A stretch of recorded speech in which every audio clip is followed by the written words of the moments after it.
Hey crafty friends, it's Amanda with Pear Blossom Press. Today I've got a really fun DIY pop-up rainbow card for you. You may have seen the die set from Ellen Hudson. I just recently saw it and I'm super excited. My friend Ardith has made a couple videos about it and I was so inspired I decided I needed to make my own, and since I don't have the die set just yet, I was using the supplies I had on hand. So I'm going to show you how to do that.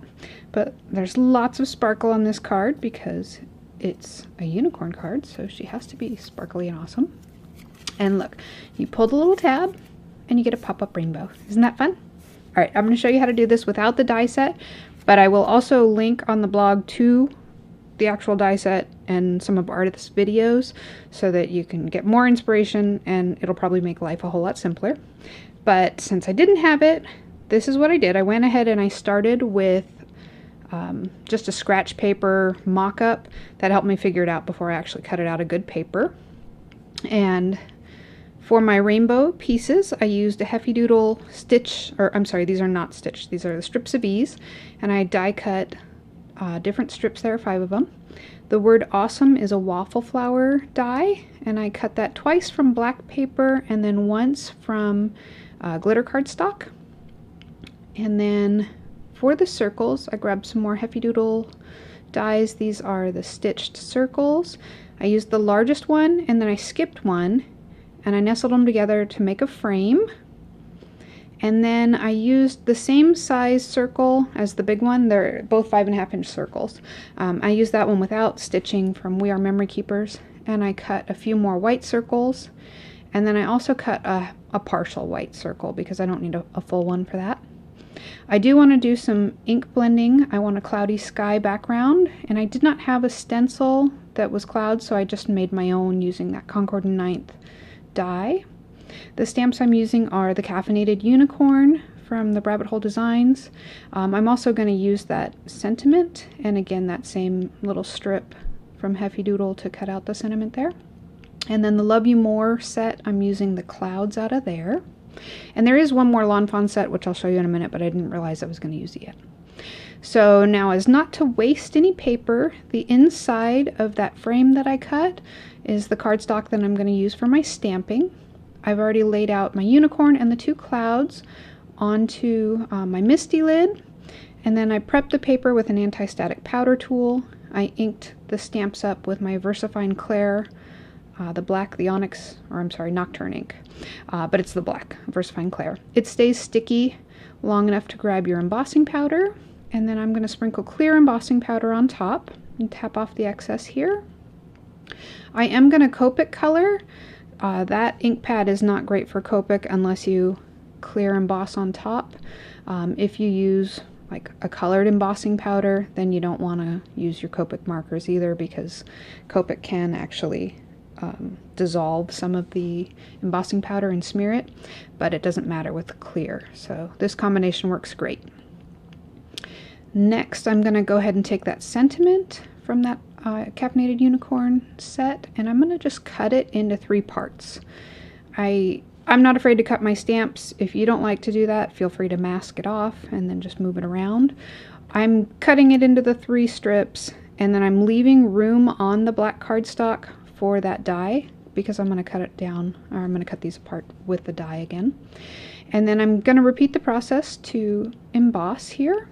Instead of using the black ink, I'm using a clear sticky ink. This one's Versamark.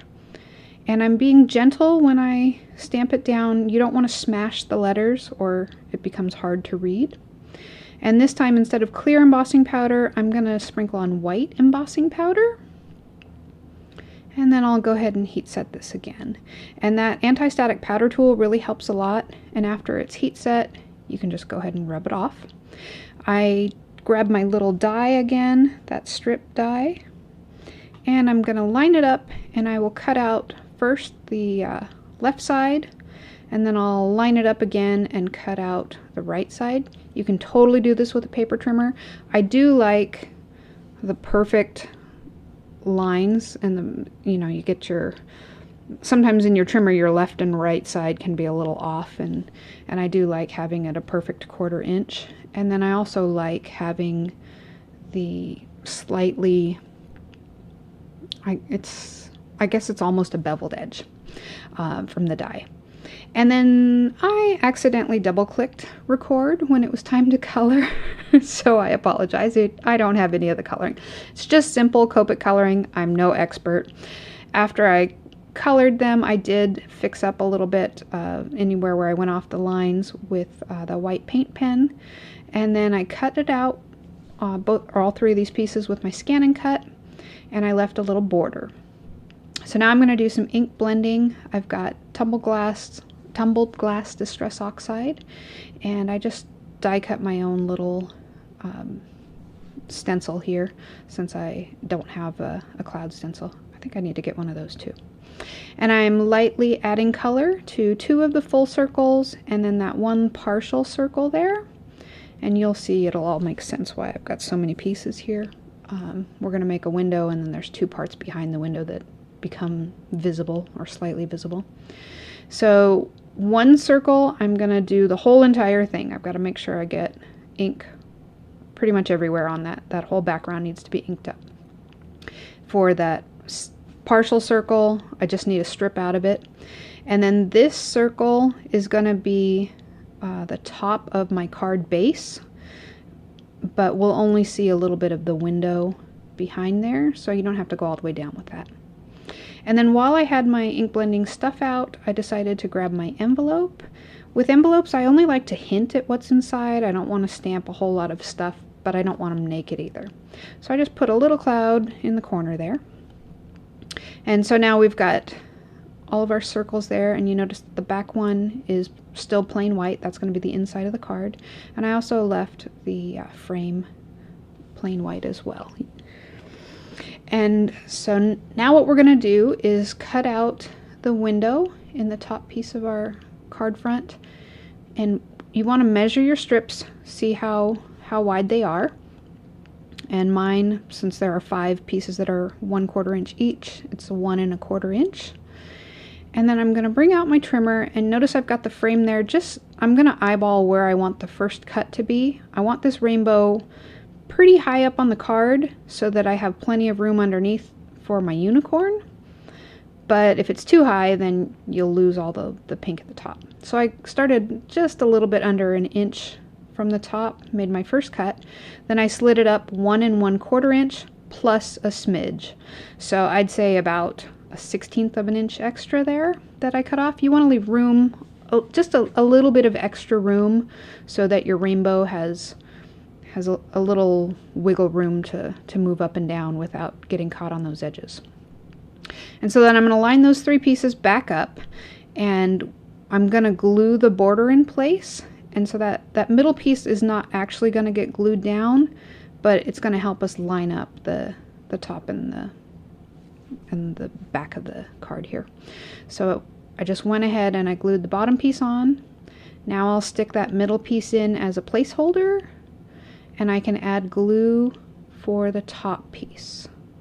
See that? So now you're going to have a perfectly lined up top and bottom, and you have a window there for the rainbow. And so that partial circle that we cut out, I'm going to go ahead and use this. Unfortunately, that piece that we just cut out and discarded is too small for this. So I traced the top and the bottom of my window, and I'll bring my trimmer in, and I'm going to line that up, and I am going to add 1/8 of an inch or so to either side, or to make the track, the groove here, about 1/8 of an inch wider on either side of my pencil line here. And you just flip it around, do the same thing for the other side. So this is going to glide underneath our window, so we need a little lip. We need a little extra space there to glide back and forth under the window. You see that? Okay. And let me just show you how they'll flow back and forth here. I'll show you all the parts. So when you pull the rainbow slider, you're going to see a little bit of the cloud on that other piece behind you too. So that's why we've got all these parts here. Okay, so let's go ahead and glue our strips down. I'm just going to go ahead and overlap these strips, and I'm getting them between my pencil lines and parallel to the pencil lines. So you want them to stay in between the pencil lines and parallel. And I'm only putting glue on the left side, and I do want the strips to go ahead and overlap so I can cut them off. And they're going to overlap on both sides. But you want to make sure that you are inside those pencil lines, because that's where your window is, and if you go over the pencil lines, they'll get stuck and won't be able to pop up. So now I'm just trimming off the left side, and then I'll make sure that they fit between the window, and they do, and there's just a little gap, which is exactly what I want. I want that little bit of a gap. Okay. I'll make sure it all lines up, and then I'm going to grab my pencil and I am going to just lightly mark the inside and the outside on those rainbow strips. I want to outline that frame because I'm going to cut in between, about halfway in between those two pencil lines. I just want to trim it away, but you do need it to overlap a little bit onto the inside of that frame there. And you don't want it to stick all the way out because we're going to stamp pull there in a minute. Before I can stamp pull, I want to go ahead and give myself a little finger groove. So I grabbed the other card front piece, the back there, and then the top with the window, and I lined them up, and then I grabbed another stitch circle die there. That's in that same heavy doodle set. And I'm going to go ahead and tape it down and run it through my Big Shot. And unfortunately, I tore a little bit of that frame because I was cutting two pieces at the same time, but it's no problem because I was planning on putting a little cloud up there anyhow, so I'll cover that up. Okay, so I've got my two grooves there, and you can kind of see how this is going to line up again. And I wanted to make sure that I don't need to trim away any more of the rainbow so that the pull actually fits there, and it does. It works out fine. For the back of my card, I'm going to move over about 5/8 of an inch and just score from the edge there. And I'll set that aside for now, but I just want to get it prepped and ready. So eventually it'll all go together like that. All right. Now I'm going to glue, actually, yeah, I'm going to go ahead and glue the rainbow in place here. I think I need to trim away a little bit first. Yeah, I need to trim away just a little bit of that edge there. It ended up being slightly off, so I'll trim that up to fit. And that lined up much better now. Okay. So now I'm going to go ahead and erase these pencil marks because it's hard to do that after everything's glued in place. So I want to get those out of the way now. And then I'm going to bring in my glue, and I just want to put a little bit on the right side on just the rainbow pieces. And then I'll line them back up in the window, make sure that they fit right in that groove. And of course I moved it too soon, but that's okay. It's wet glue, you've got some wiggle time. And I'll go ahead and push it down and make sure everything is lined up in those grooves, and it's good there. Okay, so now the hard part's done. Before I go too much further, before I get bulky, I want to go ahead and bring in that little pull stamp, and that's a Lawn Fawn. I think that's in their interactive set. And I already went ahead, it says pull here, and I already cut it in half.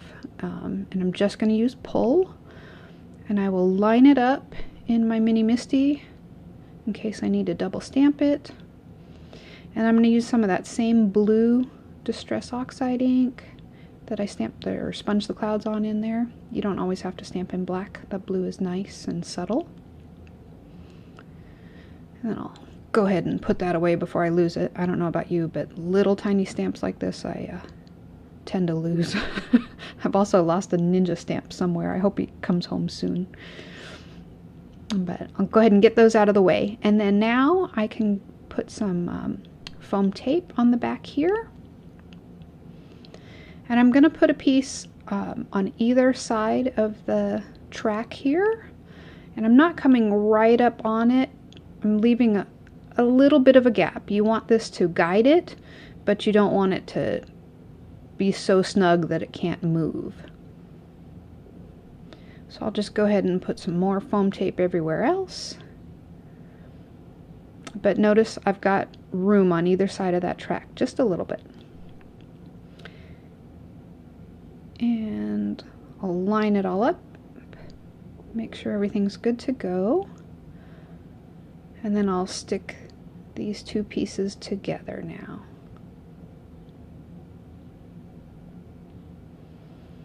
And the first time that I pull the rainbow tab, I am going to stick this little pokey tool underneath just to help guide those pieces up. They want to curve. You want them to want to curve up as one piece rather than like kind of S-fold or something. So I use that little pokey tool to help.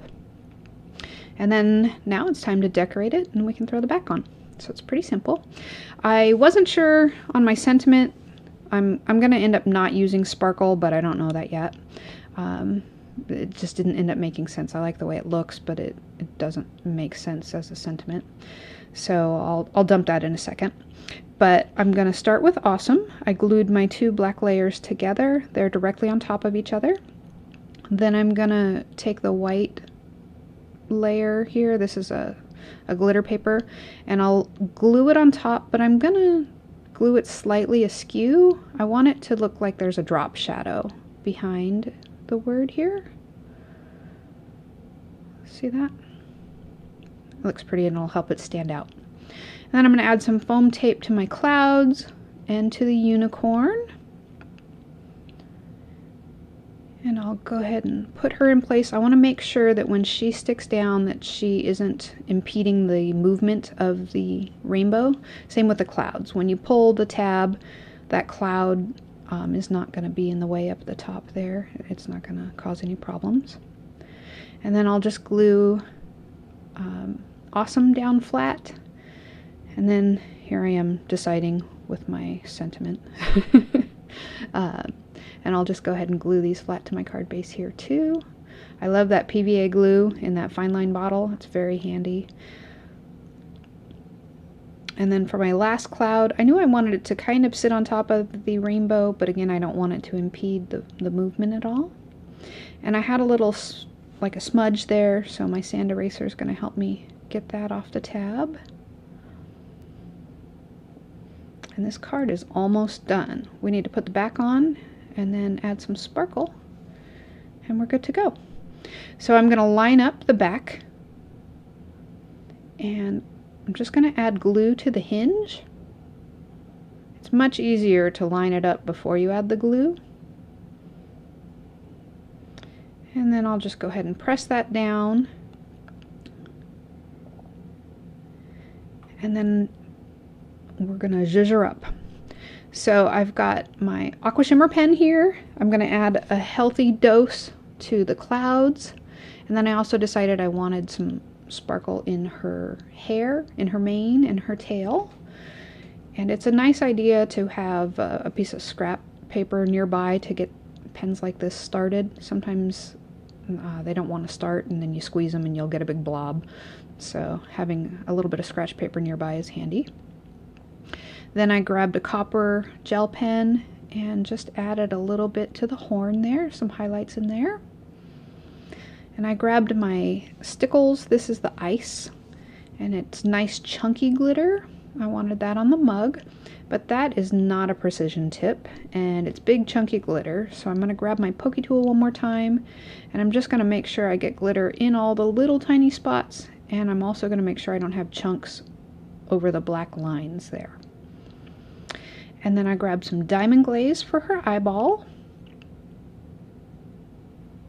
And I love the way that that looks.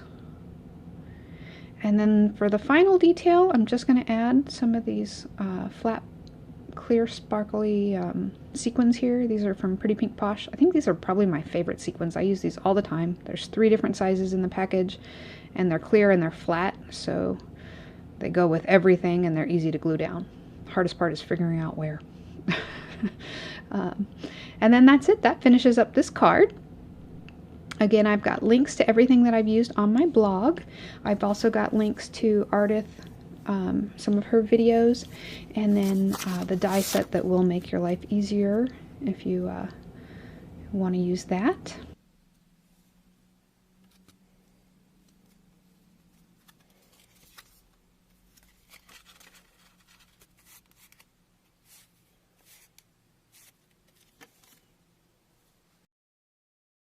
And here's some close-up pictures. If you liked today's video, please go ahead and give me a thumbs up. And if you'd like to see more videos like that, click subscribe and ring that bell. And then I've got a few more videos here that you might be interested in, especially if you like interactive cards. And as always, my friend, thanks for watching.